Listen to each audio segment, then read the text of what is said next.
Bonjour et bienvenue dans cette première vidéo à la découverte des partenaires de l'EMI dans l'Académie de Clermont-Ferrand. Aujourd'hui, j'accueille Martin Pierre. Bonjour. Bonjour, alors vous êtes journaliste indépendant et formateur à l'éducation aux médias.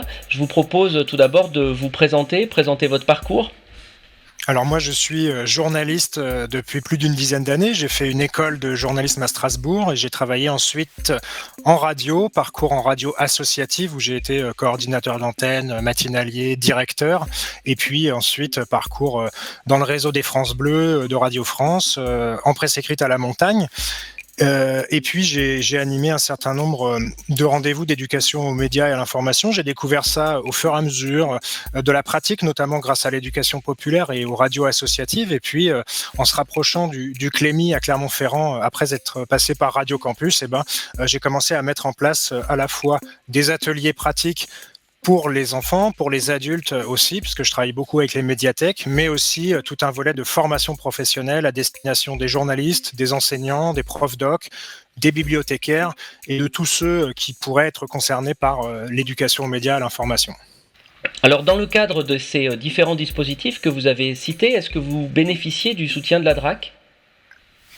Alors j'ai bénéficié du soutien de la DRAC sur plusieurs projets, une série de podcasts, donc on a fait 30 épisodes avec l'onde porteuse et c'était là aussi pour présenter différents types d'activités liées à l'éducation aux médias, des interviews, donc on peut retrouver ça sur le site Ocha, ça s'appelle Du Biscuit, et puis j'ai également été soutenu sur un projet de jeu sérieux lié à l'éducation aux médias, à l'information qu'on est en train de monter avec La Poule qui pond, donc un autre acteur, un éditeur clermontois. Et cette année, je vais bénéficier de cette subvention de la DRAC à nouveau pour un événement qui aura lieu en novembre à Clermont-Ferrand, un événement régional lié à l'éducation aux médias et à l'information. Alors dans le milieu scolaire, que proposez-vous concrètement pour intervenir auprès des enseignants et de leurs élèves ? Historiquement, le milieu scolaire, c'est celui qui a accueilli le plus d'éducation aux médias et à l'information sous plein de formes. Et il y a plein de professionnels formés, notamment les profs doc, qui sont des ressources intéressantes. Donc moi, quand on me contacte, déjà j'essaie d'étudier le projet un peu plus avec les enseignants pour comprendre les objectifs pédagogiques et être sûr que je suis la bonne personne pour répondre à ces attentes.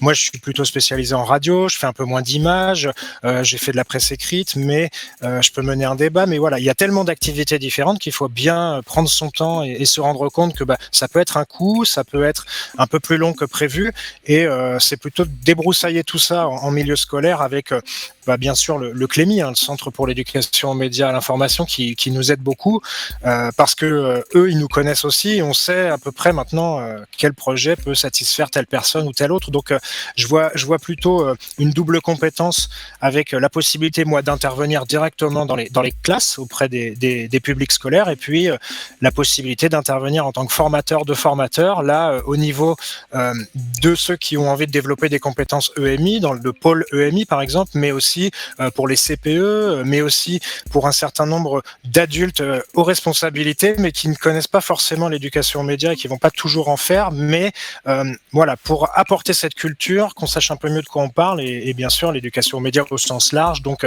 à la fois le numérique, la pratique, on peut mettre énormément de choses, donc ouais, je vois plus mes interventions comme ça, avec cette double casquette, pratique et formateur.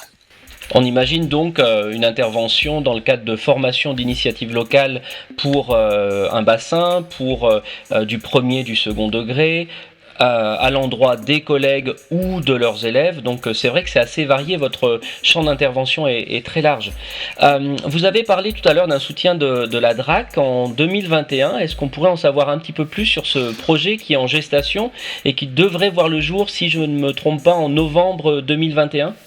C'est exactement cela et surtout pour l'exclusivité, on vient de décider que ce serait le 26 et le 27 novembre 2021, 2 jours d'événements liés à l'éducation aux médias et à l'information à Clermont-Ferrand. Donc c'est un événement à dimension régionale où le but est de commencer à nouer un certain nombre de liens entre tous les acteurs et actrices du réseau en Auvergne, mais aussi en Rhône-Alpes. Il y aurait donc des rendez-vous pour les professionnels, mais surtout pour le grand public, pour les familles, pour qu'on puisse partager l'éducation aux médias ensemble. Le slogan, on ne l'a pas encore arrêté, mais ça serait peut-être partageons les médias parce que on est là pour se nourrir les uns des autres de ces réflexions dans un moment où c'est important de parler de liberté d'expression, liberté éviter de caricaturer, mais aussi droit à l'image, mais aussi protection des données, rôle du journaliste dans la société, impact du mouvement des Gilets jaunes dans la confiance des médias, etc. Donc il y a énormément de sujets et le but c'est de se retrouver tous ensemble, de discuter et surtout d'être au contact des Auvergnats pour qu'ils puissent nous rencontrer, poser leurs questions, débattre avec nous et vraiment passer un moment tous ensemble autour de cette question qui est cruciale aujourd'hui. Alors c'est intéressant cette idée de maillage qui est donc un peu l'ADN de ce rendez-vous que vous nous préparez pour novembre, puisque vous l'avez dit, on reprend en famille, hein, je pense d'ailleurs aux fiches Clémy pour réaliser des reportages au smartphone en famille par exemple pendant le confinement. On travaille aussi avec ses enseignants, vous aviez parlé de l'éducation populaire. Encore une fois, c'est intéressant puisqu'on parle de ce maillage d'éducation aux médias qui ne se fait pas dans un seul dispositif ou dans un seul domaine, celui du champ scolaire ou extrascolaire ou familial, mais bien dans quelque chose qui soit cohérent, évidemment, dans ces trois domaines. Je vous remercie, Martin Pierre, pour le temps que vous nous avez accordé pour le pôle EMI. Merci à vous, avec plaisir, et puis au plaisir de retravailler et de rencontrer aussi les autres acteurs par l'intermédiaire de ces pastilles. Merci beaucoup et à bientôt pour présenter un nouveau partenaire de l'EMI dans l'Académie de Clermont-Ferrand.